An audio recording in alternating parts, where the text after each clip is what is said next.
Hello friends, कैसे हो आप सभी। आज की वीडियो में हम बात करने वाले हैं बिहार दौरे एसआई मेंस के कुछ अति महत्वपूर्ण प्रश्नों के बारे में, जिन्हें हमने रहमान सर का प्रैक्टिस सेट से लिया है। तो ये हमारा प्रैक्टिस सेट 5 है। अगर आपने प्रैक्टिस सेट 4, 3, 2 और 1 नहीं देखा है तो आप अभी जाके उसे देख लीजिए। उसका लिंक इस वीडियो के डिस्क्रिप्शन में दिया हुआ है, आप यहाँ से जाके चेक कर लीजिएगा। तो 100% यही प्रश्न आपके परीक्षा में पूछे जाएंगे। तो देखिए, कुल प्रश्नों की संख्या है हमारी 40 और टारगेट है कि अगर आप 30 प्लस क्वेश्चन स्कोर कर पाते हैं तो समझिए कि आपकी तैयारी अच्छे से चल रही है। तो अगर आप दरोगा बनना चाहते हैं तो इन प्रश्नों को एक बार जरूर देखिएगा। तो चलिए अपनी वीडियो को स्टार्ट करते हैं। तो पहला प्रश्न है हमारा कि किस वेद में सभा और समिति को प्रजापति की दो पुत्रियां कहा गया है। ऑप्शन ए करेक्ट हो जाएगा अथर्ववेद में। अगला प्रश्न देखते हैं, ऋग्वेद का कौन सा मंडल पूर्णतः सोम को समर्पित है। ऑप्शन सी करेक्ट हो जाएगा 9वां मंडल। अगला प्रश्न देखते हैं, बौद्ध धर्म की महायान शाखा औपचारिक रूप से किसके शासनकाल में प्रकट हुई। ऑप्शन बी करेक्ट हो जाएगा कनिष्क के शासनकाल में प्रकट हुई। अगला प्रश्न देखते हैं, निम्नलिखित में से कौन सा सुमेलित नहीं है। ऑप्शन बी करेक्ट हो जाएगा कि दूध सागर प्रपात वाराही नदी, ये आपका फ्रेंड सुमेलित नहीं है। अगला प्रश्न देखते हैं, बिंबिसार के दरबार में उस प्रसिद्ध चिकित्सक का क्या नाम था जो भगवान बुद्ध के निजी चिकित्सक थे। ऑप्शन बी करेक्ट हो जाएगा जीवक।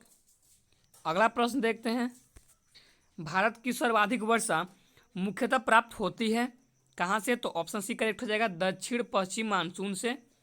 अगला प्रश्न देखते हैं, स्वतंत्र भारत का पहला केंद्रीय बजट किसने प्रस्तुत किया था। ऑप्शन ए करेक्ट हो जाएगा आर के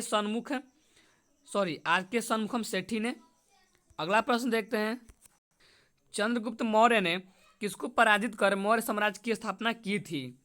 ऑप्शन डी करेक्ट हो जाएगा नंद को। अगला प्रश्न देखते हैं, पुस्तक स्वप्रकाश के लेखक निम्नलिखित में से कौन है।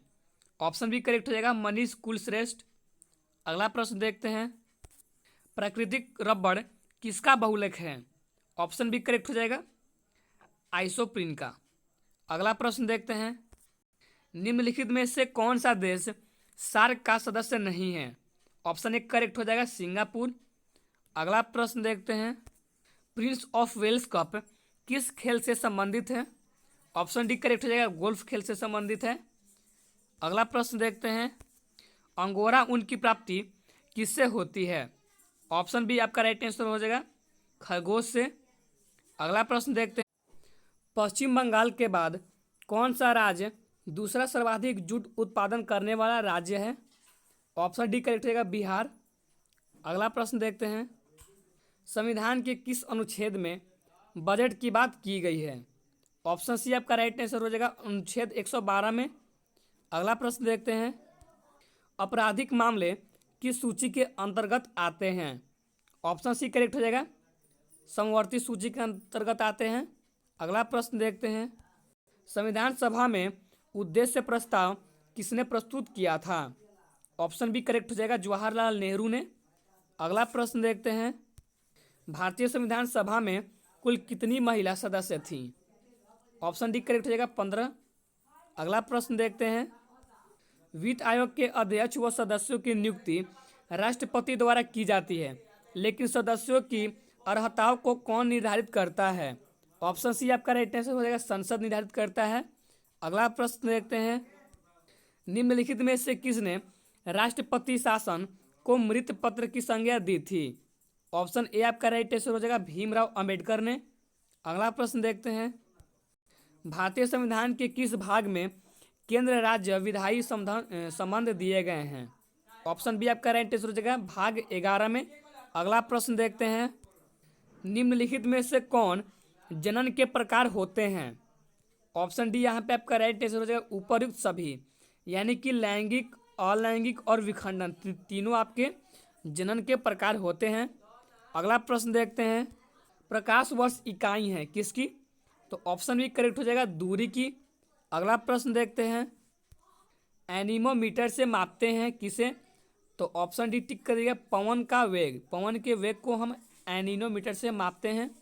अगला प्रश्न देखते हैं, पदार्थ के संवेग और वेग के अनुपात में प्राप्त होने वाली भौतिक राशि कौन सी है? ऑप्शन ए आपका राइट आंसर हो जाएगा द्रव्यमान। अगला प्रश्न देखते हैं।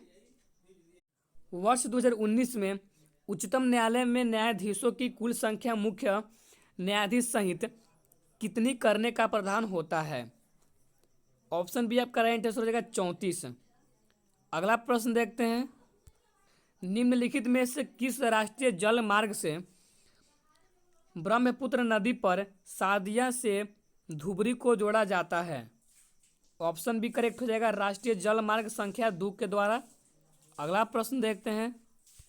अगला प्रश्न देखने से पहले आप इन तीनों पॉइंट को नोट कर लीजिएगा कि राष्ट्रीय जल मार्ग 1 आपका जोड़ता है इलाहाबाद से हल्दिया को, राष्ट्रीय जल मार्ग 3 आपका जोड़ता है कोलम से कोटापुरम को, और राष्ट्रीय जल मार्ग 4 आपका जोड़ता है काकीनाडा से पोंडुचेरी को। अब बढ़ते हैं अगले प्रश्न की ओर। निम्नलिखित में से कौन सा कथन असत्य है? ऑप्शन सी करेक्ट हो जाएगा उकाई परियोजना चिनाब नदी, यह आपका कथन असत्य है। अगला प्रश्न देखते हैं। आप नोट कर लीजिएगा कि उकाई परियोजना ताप्ती नदी पे होगा। तो चलिए बढ़ते हैं अपने अगले प्रश्न की ओर कि असहयोग आंदोलन के दौरान बिहार में कृषियों का नेतृत्व किसने किया? तो चलिए अब पहले ऑप्शन को देखते हैं। ऑप्शन बी आपका राइट आंसर हो जाएगा स्वामी सहजानंद। अगला प्रश्न देखते हैं।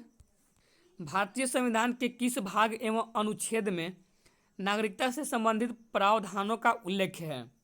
ऑप्शन बी करेक्ट हो जाएगा भाग 2 में और अनुच्छेद 5 से 11 में। अगला प्रश्न देखते हैं। निम्नलिखित में से किसे नागरिकता संबंधी कानून बनाने का अधिकार प्राप्त है?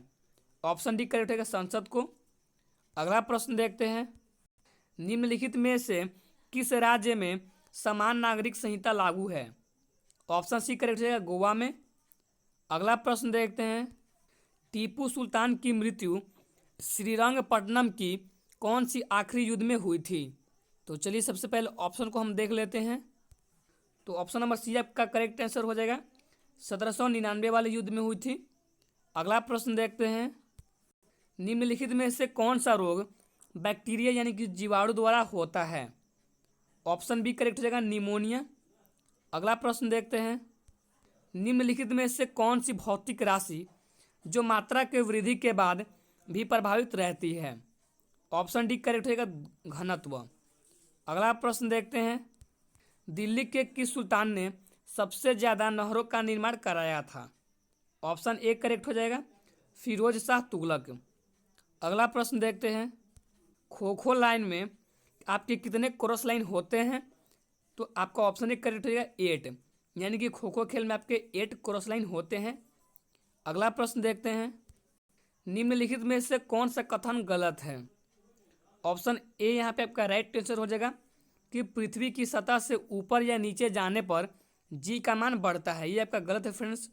यहाँ पे जी का मान आपका बढ़ता नहीं, यहाँ पे घटता है। अगला प्रश्न देखते हैं। परमाणु के नाभिक में उपस्थित प्रोटॉन की संख्या को क्या कहा जाता है? ऑप्शन बी आपका राइट आंसर हो जाएगा परमाणु क्रमांक कहा जाता है। अगला प्रश्न देखते हैं। एल्यूमिनियम का निष्कर्षण निम्न में से किस ऐसक से किया जाता है? ऑप्शन डी करेक्ट होगा सभी, यानी कि बॉक्साइट से भी, कोरंडम से भी और फेल्सपार से भी। तो फ्रेंड्स यहीं पे हमारी वीडियो खत्म होती है। तो मिलते हैं नेक्स्ट वीडियो में। तो अगर फ्रेंड्स हमारी वीडियो आपको थोड़ी सी भी अच्छी लगी हो तो आप हमारे वीडियो को लाइक कर दीजिएगा, और हमारे चैनल पे अगर आप नए हैं तो हमारे चैनल को सब्सक्राइब करके हमारे साथ जुड़ जाइए। हमारे चैनल पर डेली आपको ऐसी प्रैक्टिस सेट मिलती रहेंगी। So thank you.